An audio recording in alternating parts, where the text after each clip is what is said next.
Good morning friends, હું અજય ત્રિવેદી અને આજે આપણે એસએસસી બોર્ડ એક્ઝામ 2021 માટે ખૂબ જ અગત્યના વિડિયો સાથે મળી રહ્યા છે.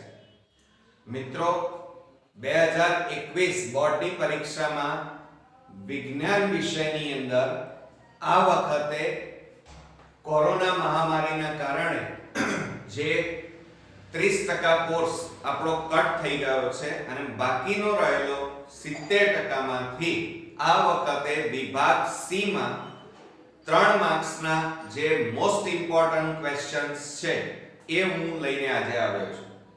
આ પહેલા મેં વિભાગ બી 2 માર્ક્સના ખૂબ જ અગત્યના અને બોર્ડની પરીક્ષામાં પૂછી શકાય એવા પ્રશ્નો મેં તમારા સુધી પહોંચાડ્યા હતા અને તમે બધાએ બહોળી સંખ્યામાં જોયા પણ ખરા. તો મિત્રો, આ વિભાગ સી પણ તમે બરોબર તૈયાર કરી નાખજો, કારણ કે આવા જ પ્રશ્નો તમારા બોર્ડની એક્ઝામમાં પૂછાવાના છે. મિત્રો, વિભાગ સી ની અંદર કુલ તમારા 18 માર્ક્સના પ્રશ્નો પૂછાશે. એટલે કે 6 પ્રશ્નો તમારે લખવાના છે, પણ પૂછાશે કેટલા? 9 પ્રશ્નોમાંથી તમારે 6 પ્રશ્નો એટેમ્પ્ટ કરવાના છે. તો આ બધા જ પ્રશ્નો તમારા માટે હું આજે લઈને આવ્યો છું. તમે બરોબર ધ્યાનથી જોઈ અને ચોપડામાં નોટ ડાઉન કરી નાખજો અને એના બધા પ્રશ્નોના જવાબ કોન્ક્રીટ તૈયાર કરી નાખજો, જેથી કરીને આપણે વિજ્ઞાન વિષયમાં 80 માંથી 80 માર્ક્સ મિત્રો રોકડા મેળવી શકીએ. તો ચાલો શરૂ કરીએ. આપણે આજે ચેપ્ટર 1 જોઈશું. ચેપ્ટર 1 માં જે વિભાગ સી માટે અગત્યના પ્રશ્નો છે એમાં ચેપ્ટર 1 છે આપણું રાસાયણિક પ્રક્રિયાઓ અને સમીકરણો. એમાં પહેલો પ્રશ્ન જોઈશું, સંયોગીકરણ પ્રક્રિયા એટલે શું? કોઈ એક ઉદાહરણ સાથે સમજાવો. હવે તમે જ્યારે એક ઉદાહરણ સમજાવો અને એની અંદર જો રાસાયણિક સમીકરણ આવે તો રાસાયણિક સમીકરણ વ્યવસ્થિત ચેકચાક વગર લખી અને એને બોક્સ બનાવવાનું ભૂલતા નહીં.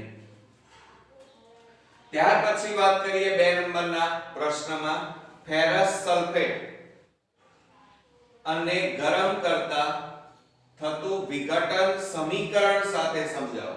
જુઓ, આ કેમિસ્ટ્રી નું પાર્ટ છે અને એની અંદર સમીકરણ થોડા આવવાના. તો એમાં વિઘટન પ્રક્રિયાનું સમીકરણ જ્યારે લખશો ત્યારે ખાસ ધ્યાન રાખજો, ચોકસાઈથી લખજો અને સાચું લખવા પ્રયત્ન કરજો. ત્રીજા નંબરના પ્રશ્નમાં છે, ત્યારે ઈઝી પ્રશ્ન પૂછાશે તમારા, વિસ્થાપન પ્રક્રિયા ટૂંકમાં સમજાવો. ચોથા નંબરનો પ્રશ્ન આ રીતે પૂછાશે તમારે. આવો એક પ્રશ્ન ચોક્કસથી આવશે અને એ છે, કોઈ પદાર્થ x નું, અહીંયા આપેલો નથી, x છે, માનો સોડિયમ હોઈ શકે, કેલ્શિયમ હોઈ શકે વગેરે વગેરે, નું દ્રાવણ દોડવા માટે વપરાય છે. એમાં 2 વિભાગ આપ્યા છે, A અને B. એમાં એમ કીધું છે કે તે પદાર્થ x નું નામ આપો અને તેનું સૂત્ર લખો. હવે દોડવા માટે જે પદાર્થ વપરાય છે આપણે જાણીએ છીએ કળી ચૂનો, જેનું સૂત્ર છે કેલ્શિયમ હાઇડ્રોક્સાઇડ CaOH2. બરોબર? એ અહીંયા લખવાનું છે. અને B નંબરમાં તે પદાર્થ x ની પાણી સાથે પ્રક્રિયા લખો. એટલે એની પાણી સાથે આપણે પ્રક્રિયા પણ સમીકરણ દ્વારા દર્શાવવાની છે. બરોબર?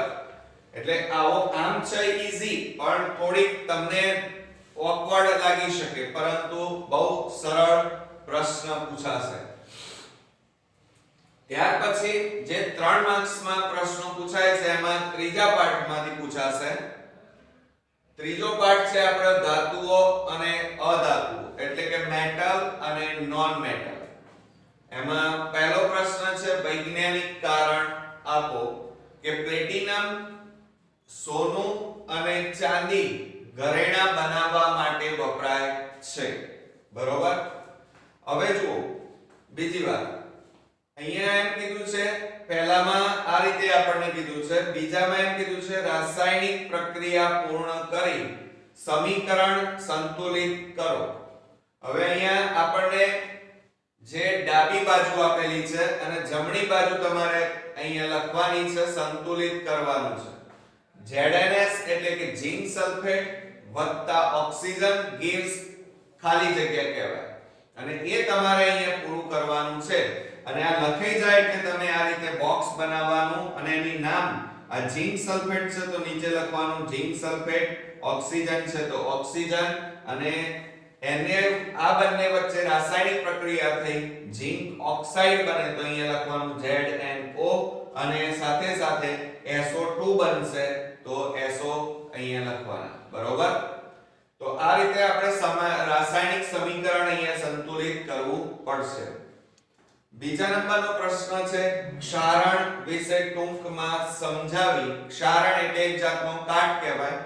સમજાવી એને અટકાવવાના ઉપાય જણાવો. લોખંડને જે કાટ લાગે છે એની વાત અહીંયા કરવામાં આવી છે. ત્રીજા નંબરનો પ્રશ્ન આપણે જોઈએ. કોઈ જગ્યાએથી ખોદકામ કરતા તમને સલ્ફર યુક્ત ખડક મળે છે. તમને જાણ થાય છે કે એ વિસ્તાર મર્ક્યુરી યુક્ત, મર્ક્યુરી એટલે પારો Hg યુક્ત સંયોજનોથી ભરપૂર છે. તમે કઈ રીતે તમને મળેલા ખડકમાંથી ધાતુ મેળવશો? આ બરોબર ધ્યાનથી સમજી લેજો અને તમે બરોબર તૈયાર કરજો કારણ કે આવો એક પ્રશ્ન તમારો પૂછાવાનો છે. ચોથા નંબરના પ્રશ્નની વાત કરીએ તો મિશ્ર ધાતુ એટલે શું? કોઈ પણ બે ઉદાહરણ આપી તેના ઘટકો જણાવો. ફરીથી જોઈ લો, મિશ્ર ધાતુ અહીંયા પૂછ્યું છે. મિશ્ર ધાતુ એટલે શું? કોઈ પણ બે ઉદાહરણ આપી તેના ઘટકો જણાવો. પાંચમા નંબરનો છે ખૂબ જ ઇમ્પોર્ટન્સ, થર્મિક પ્રક્રિયા સમીકરણ સહિત સમજાવો.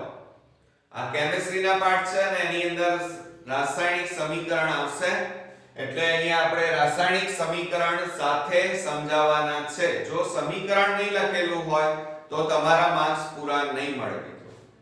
છઠ્ઠા નંબરમાં આપણે જોઈએ કે સક્રિયતા શ્રેણી. આપણે જાણીએ છીએ એ પ્રમાણે સક્રિયતા શ્રેણીમાં ટોચ પર રહેલી ધાતુનું નિષ્કર્ષણ કેવી રીતે કરવામાં આવે છે એક ઉદાહરણ સાથે સમજાવો. ફરીથી જોઈ લો, સક્રિયતા શ્રેણીમાં ટોચ પર રહેલી ધાતુનું નિષ્કર્ષણ કેવી રીતે કરવામાં આવે છે. નિષ્કર્ષણ એટલે શુદ્ધિકરણ. એક ઉદાહરણ સાથે સમજાવો.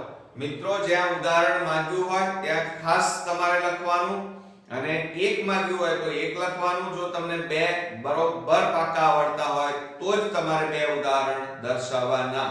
માંગ્યા મુજબ જ લખવાનું અને વિભાગ આ જે સી છે એની અંદર 60 થી 80 શબ્દોની મર્યાદામાં આપણે જવાબ આપવાના છે.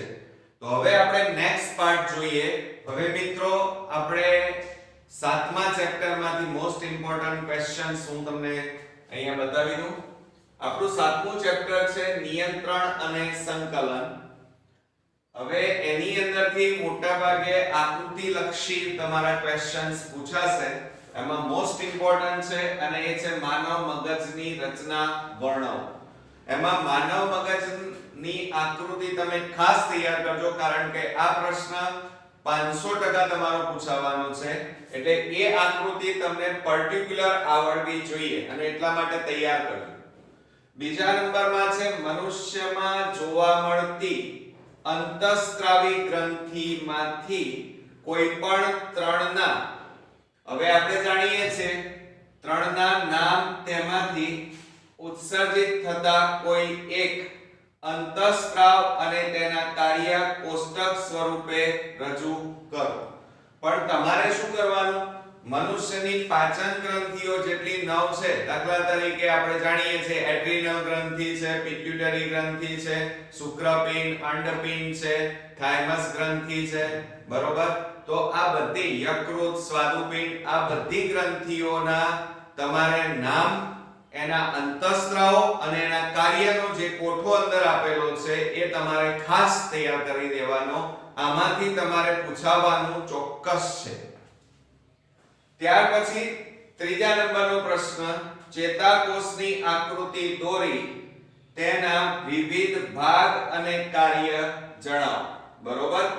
હવે તમે કોઈ પણ મગજ હોય, ચેતાકોષ હોય, એની જ્યારે આકૃતિ દોરો, ચાહે મનુષ્યનું પાચન તંત્ર હોય, આ બધા મોસ્ટ ઇમ્પોર્ટન્ટ ક્વેશ્ચન છે. તો આકૃતિ જ્યારે દોરો ત્યારે નામ નિર્દેશન બહુ જ સાચું કરવાનું અને સાથે સાથે આકૃતિ દોરાઈ જાય એટલે એને બોક્સ બનાવવાનું ભૂલવાનું નહીં. પણ આ બધું કરવાનું ક્યારે? કે જ્યારે આપણી પાસે સમય હોય ત્યારે. પણ બને એટલી લખવામાં સ્પીડ રાખજો, અક્ષર સારા કાઢજો અને હું જે સૂચનાઓ આપું એને કાયમ માટે યાદ પણ રાખજો અને બોર્ડની પરીક્ષામાં એ વસ્તુને એપ્લાય કરજો. તો તમારા માર્ક્સ ક્યારે નહીં કપાય મિત્રો. પછી ચોથા નંબરમાં છે પરાવર્તી ક્રિયા. પરાવર્તી ક્રિયા એટલે શું? પરાવર્તી કમાન ટૂંકમાં સમજાવો. આમાં પણ આકૃતિ આવશે. આપણે જાણીએ છીએ ટાંકણી વાળી, આમાં ઉદાહરણ આપતા હતા, ગરમ તપેલી આપણે પકડીએ, ચાલતા હોઈએ, પગમાં કાંટો વાગે, એ પરાવર્તી ક્રિયા છે. અને એ પરાવર્તી ક્રિયામાં પરાવર્તી કમાનની આકૃતિ તમારે ખાસ તૈયાર કરવાની છે. એ થિયરી તમારા 500% પૂછાશે. બરોબર. તો આ હતા આપણા ચેપ્ટર નંબર 7 ના અગત્યના પ્રશ્નો. ત્યાર પછી પ્રકરણ નંબર 8 લઈએ અને એ છે સજીવો કેવી રીતે પ્રજનન કરે છે. એમાં જુઓ, અહીંયા તમારે આ રીતે એક પ્રશ્ન આવશે. જ્યારે તમારે ઓકવર્ડ પેપર નીકળશે, એટલે કે આમ તો બધા ઈઝી આ વખતે મોટા ભાગના પ્રશ્નો રહેશે, પણ એક બે પ્રશ્ન એવા મૂકી દેશે કે તમારે વિચાર કરવો પડશે. અને એમાં આ રીતે એક પ્રશ્ન હશે, એક સંયુક્ત પરિવારમાં રહેતી બે બાળકોની માતા પુત્રવધુ ગર્ભવતી બને છે. પુત્રવધુના સાસુ સસરા પુત્ર ઈચ્છે છે અને એવું માને છે કે પુત્ર જન્મ માટે પુત્રવધુ જવાબદાર છે, એટલે કે વહુ જવાબદાર છે. તે આ માટે ગર્ભ પરીક્ષણનું પણ દબાણ કરે છે. હવે એમાં પ્રશ્ન પૂછવામાં આવ્યા છે કે પહેલો પ્રશ્ન એ છે કે પુત્રવધુએ ગર્ભ પરીક્ષણ કરાવવું જોઈએ, શા માટે? બરોબર. બીજા નંબરનો પ્રશ્ન છે એમાંથી, જો ગર્ભમાં સ્ત્રી ભ્રૂણનો વિકાસ થતો હોય તો તેમણે શું કરવું જોઈએ? અને ત્રીજો છે પ્રશ્ન, તમે સાસુ સસરાની પુત્ર જન્મની માન્યતા સાથે સંમત છો કે નહીં? બરોબર. તો આ રીતે તમારો પ્રશ્ન મોટો દેખાય છે એટલે ગભરાઈ જવાની જરૂર નથી, બહુ ઈઝી છે, સમજી અને તમારે લખવાનું છે. બરોબર. બીજા નંબરનો પ્રશ્ન છે, શા માટે લિંગી પ્રજનન પદ્ધતિથી પ્રજનન થવું જરૂરી છે? બરોબર. તો એ આખી થિયરી તમારે તૈયાર કરવાની છે. આપણે જાણીએ છીએ કે લિંગી પ્રજનનમાં પેઢી દર પેઢી નવા લક્ષણો, ડીએનએ બદલાવાનું અને સાથે સાથે ઉચ્ચ કોટીની જાતોનું નિર્માણ થવાની શક્યતા વધારે છે. ત્રીજા નંબરમાં વાત કરીએ, સપુષ્પ વનસ્પતિઓમાં ફલન કેવી રીતે થાય છે? તો આપણે પરાગનયનની ક્રિયાની વાત આખી સમજ્યા હતા અને ફલન એમાં ભણ્યા હતા. એ તમારે અહીંયા સમજાવવાનું છે આકૃતિ સાથે. સમજો જરા. એમાં સપુષ્પી વનસ્પતિમાં તમારી જે આકૃતિ છે એ ખાસ તૈયાર કરજો. ચોથા નંબરનો પ્રશ્ન છે, નર પ્રજનન તંત્રના અવયવોના નામ લખી દરેકનું કાર્ય જણાવો. હવે નર પ્રજનન તંત્ર અને સ્ત્રીનું પ્રજનન તંત્ર, બંને પ્રજનન તંત્રની આકૃતિ મોઢે કરી નાખજો, કારણ કે બેમાંથી એક ફરજિયાત પૂછાવાની છે. પાંચમા નંબરનો પ્રશ્ન જોઈએ, માદા પ્રજનન તંત્રની આકૃતિ દોરી તેના ભાગો ટૂંકમાં સમજાવો. બરોબર. તો આ બધા મોસ્ટ ઇમ્પોર્ટન્ટ ક્વેશ્ચન છે મિત્રો, અને કોન્ક્રીટ તૈયાર કરી નાખો આ બધા, કારણ કે આપણે પૂરેપૂરા માર્ક્સ ઓછી મહેનતે મેળવવાના છે. બરોબર. તો હવે નેક્સ્ટ ચેપ્ટર જોઈએ મિત્રો, મિત્રો આપણે ચેપ્ટર નંબર 9 જોઈએ, આનુવંશિકતા અને ઉદ્વિકાસ જોઈએ. એમાં પહેલો પ્રશ્ન છે આપણો સમમૂલક અંગો અને કાર્ય સદસ્ય અંગો એટલે શું? ઉદાહરણ સાથે સમજાવો. એટલે એની અંદર આપણે કાનની બૂટ, ડાપણની ડાળ છે, બરોબર? તો આ બધા અંગો સમમૂલક અને જે આપણા કાર્ય સદસ્ય અંગો જે છે, બરોબર, એના વિશે આપણે ઉદાહરણ સાથે સમજાવવાનું છે. બીજો મોસ્ટ ઇમ્પોર્ટન્ટ ક્વેશ્ચન છે, આકૃતિ પણ એમાં દોરવી પડશે અને એ છે મનુષ્યમાં લિંગ નિશ્ચયન સમજાવો. એટલે એમાં સ્ત્રી અને પુરુષ અને એની અંદર જે પ્રજનનની ક્રિયા થાય એની જે આકૃતિ છે XX XY અને એનાથી જે 50% નર 50% માદાની જે આકૃતિ છે એ તમારે અહીંયા દોરવી પડશે. ત્યાર પછી ત્રીજા નંબરના પ્રશ્નમાં જરા ધ્યાન આપજો કે રમેશને બે પુત્રીઓ છે, છોકરીઓ છે. તેની પત્ની માયા ગર્ભવતી છે. રમેશ તેની પુત્ર મહેચ્છાને, એટલે કે એને પુત્ર જોઈએ છે, ઈચ્છા છે, ને લીધે માયા પર ગર્ભ પરીક્ષણ, એટલે કે એની પત્ની પર ગર્ભ પરીક્ષણ કરાવવા દબાણ કરે છે. તો પ્રશ્ન પૂછ્યા છે, આ એની ઈચ્છાઓ બતાવી છે અને હવે એના ઉપરથી તમારી ઉપર પ્રશ્ન પૂછવામાં આવે છે કે પુત્ર કે પુત્રી, એટલે કે છોકરો કે છોકરી માટે જવાબદાર કોણ? માતા કે પિતા? માતાનું કે પિતાનું રંગસૂત્ર કયું? બરોબર. બીજો પ્રશ્ન એના ઉપરથી છે કે રમેશની બે પુત્રીના કિસ્સામાં, બે છોકરીના કિસ્સામાં કયું રંગસૂત્ર આનુવંશિક રીતે પ્રાપ્ત થયું ન હતું એમ પૂછ્યું છે. પ્રાપ્ત થયું હતું એમ નથી પૂછ્યું, પ્રાપ્ત ન થયું. છોકરી હોય તો કયું રંગસૂત્ર ન મળે? તો Y રંગસૂત્ર મિત્રો ના મળે. કેમ? કારણ કે જો Y રંગસૂત્ર વારસામાં આવે તો હંમેશા છોકરો ઉત્પન્ન થાય.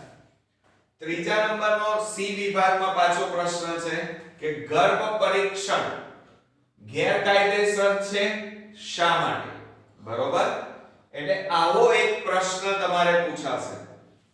ચોથા નંબરનો જોઈએ, આનુવંશિકતા એટલે શું? મેન્ડલનો વટાણાની છોડની ઊંચાઈનો પ્રયોગ વર્ણવો. એમાં આકૃતિ નથી દોરવાની મિત્રો, ફક્ત વર્ણન કરવાનું છે તમારે. તમારી ગાઈડ અથવા ટેક્સ્ટ બુક ની અંદર આકૃતિઓ બધી આપેલી છે પણ એ તમારે દોરવાની પૂછાતી નથી. પાંચમા નંબરમાં જોઈએ, ઉદ્વિકાસના તબક્કાઓ ઉદાહરણ સાથે સમજાવો. બરોબર. તો આ હતા આપણા ચેપ્ટર નંબર 9 ના પ્રશ્નો, મોસ્ટ ઇમ્પોર્ટન્ટ.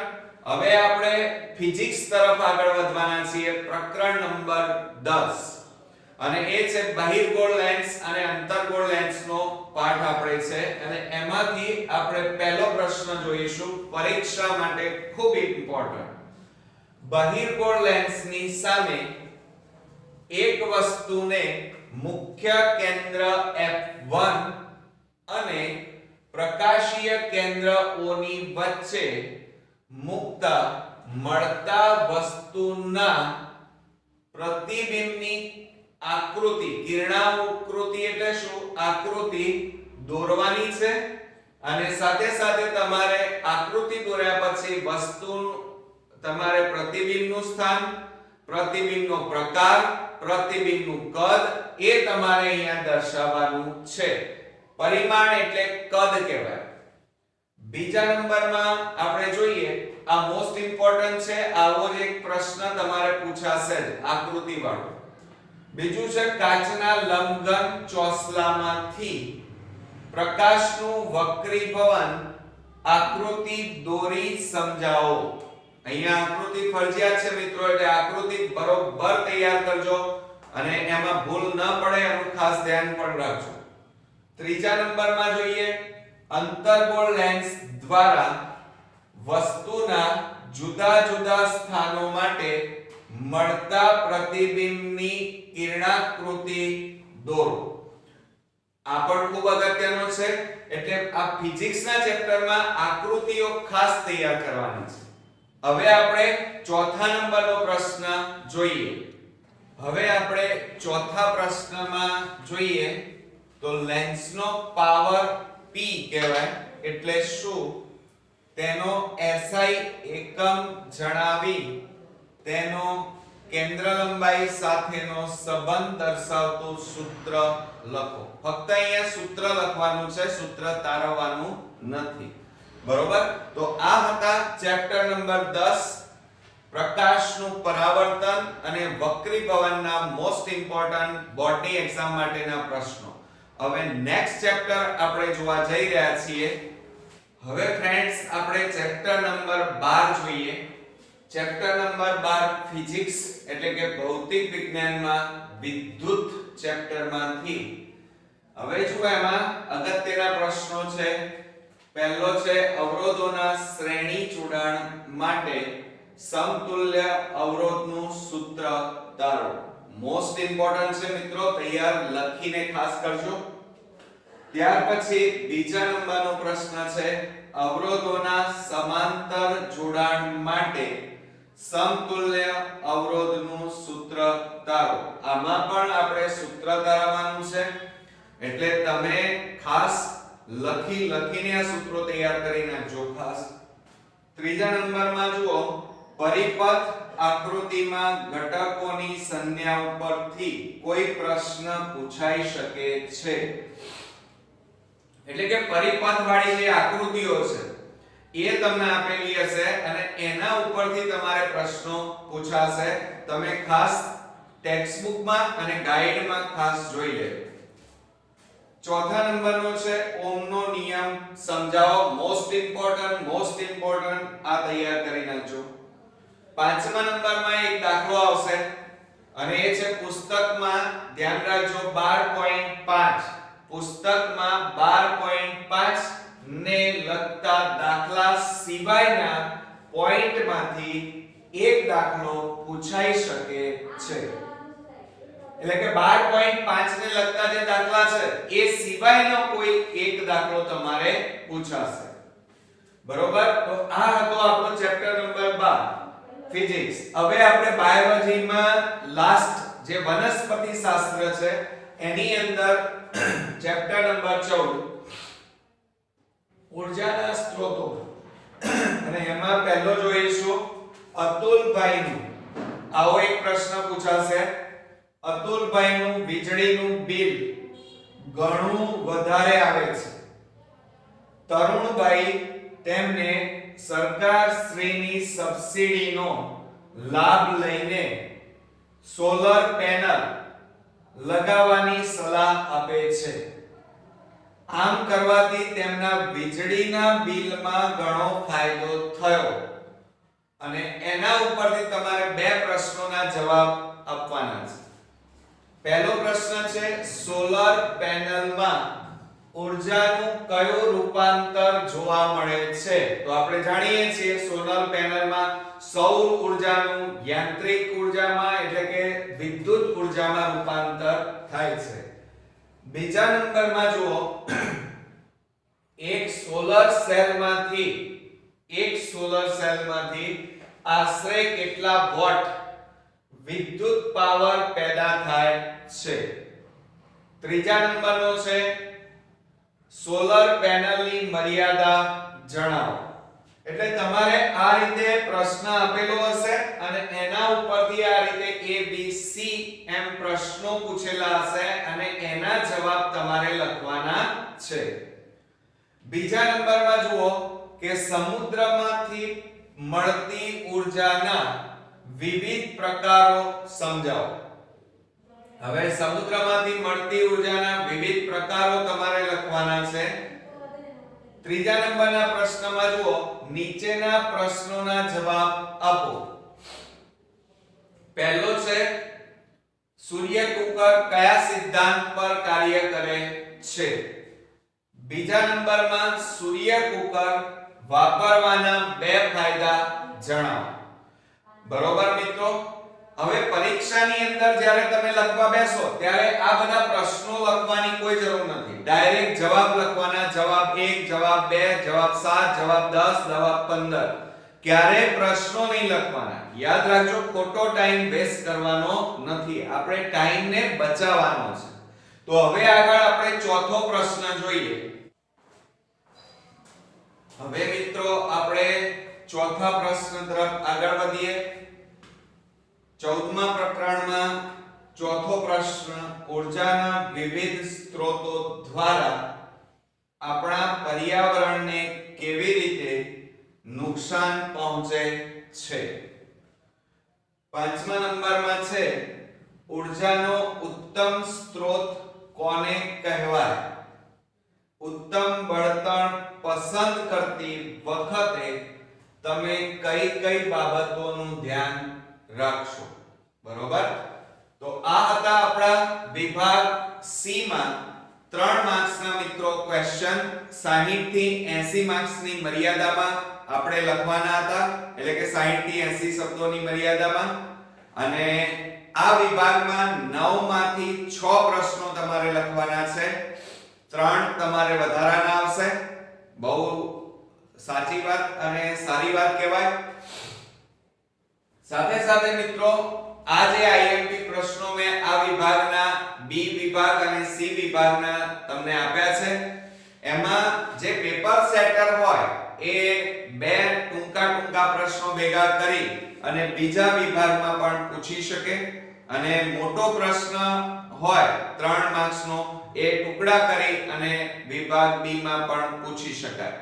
એટલે પ્રશ્નો તો કમ્પ્લીટ છે, પણ પેપર સેટર એને જુદા જુદા વિભાગમાં ટ્રાન્સફર કરી શકે છે. એટલે ગભરાવાની સહેજ પણ જરૂર નથી.